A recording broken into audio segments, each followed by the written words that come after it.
For number 2, we are asked, which of the following hydrocarbon can undergo polymerization?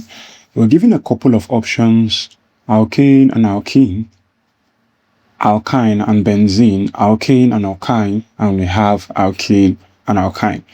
So for absolute beginners, what you have right here as your options are what you would categorize as hydrocarbons. So under the organic compounds, you have what you call the hydrocarbons, and then you have the non-hydrocarbons. So for the hydrocarbons, all you have there are just compounds formed from hydrogen and carbon. Now, if you break hydrocarbon down a little bit, you're going to have aliphatic type, which I mentioned, and the aromatic type in the former video. So I said that if you have not watched the previous video, you listen to what I said. I mentioned that when you talk about the aromatic type, you are talking about benzene and its derivative. So you cannot talk about an aromatic structure without mentioning benzene. It's a must. Benzene must be there. Very good. So, but all these things, the main point is that everything we have here is under the hydrocarbons. So just as you can see in the question. So you can also have the non-hydrocarbons where you have carbon, hydrogen, as well as oxygen. Sometimes you can have nitrogen and all of that. So, but for this question, we'll focus on the idea, which is polymerization. So they want to know the pair of compounds that undergo polymerization. And polymerization is the process in which small molecules called monomers are joined together to form a large molecule known as a polymer. So not all these options, not all the molecules in the options can carry out this process, just simply joining end to end to form a long chain. And this can be done using a catalyst. Sometimes we involve heat as well and other criteria.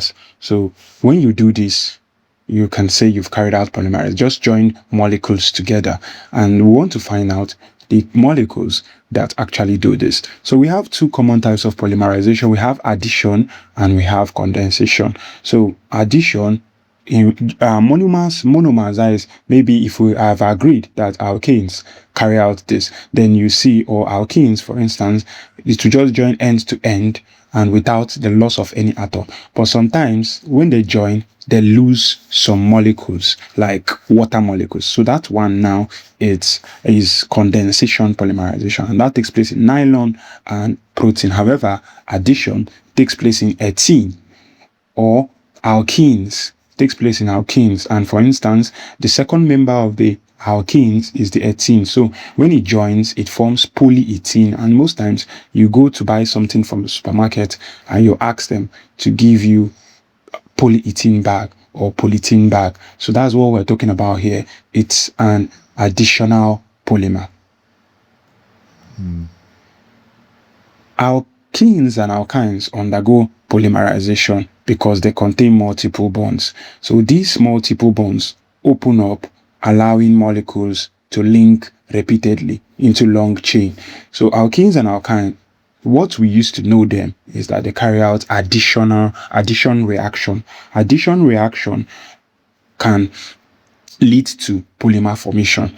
So, but not necessarily, but this can form a link. However, alkanes and benzene mostly undergo substitution. They don't typically polymerize. So that's just basically the answer to that question.